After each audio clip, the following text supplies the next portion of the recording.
ပြောစမ်းပါမမောင်ရဲ့မိမသားဘဝကိုစိတ်နာတယ်အသေးတစ်ချမ်းကိုလွန်မှုသိထားပါရစေအိုး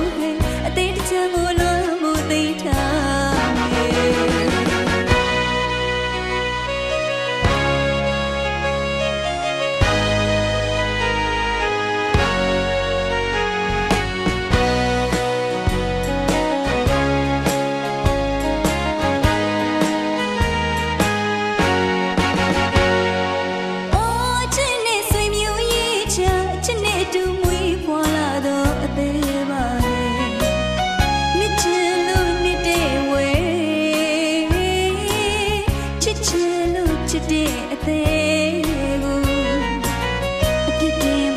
တဲ့အထည်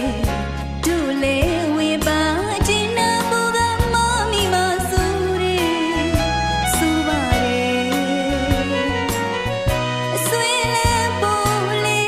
အသေးတစ်ချမ်းကိုပဲအချစ်ရဲ့ယူထားပါအောင်မောင်ကြတဲ့ဒီနေ့လမ်းခွေတဲ့ဒီနေ့မဆာလို့လွန်ရဘူးလွန်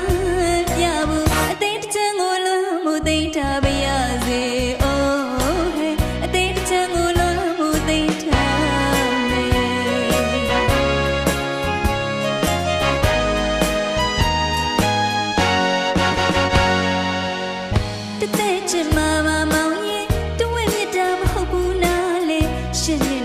ခရစ်မာကဒုလိုမိမသားမဟုတ်လားဟဲ့ဒုလိုမိမသားမဟုတ်လား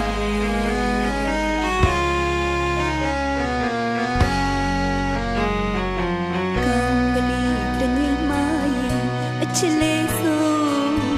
ဘဝလေးဆုံးရည်ရည်လေးဆုံးအသေးလေးဆုံးပါအတုံးကြလို့လေ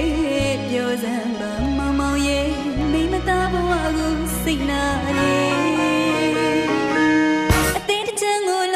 သိထားပါရစေအိုးအသေးတစ်ချမ်းကို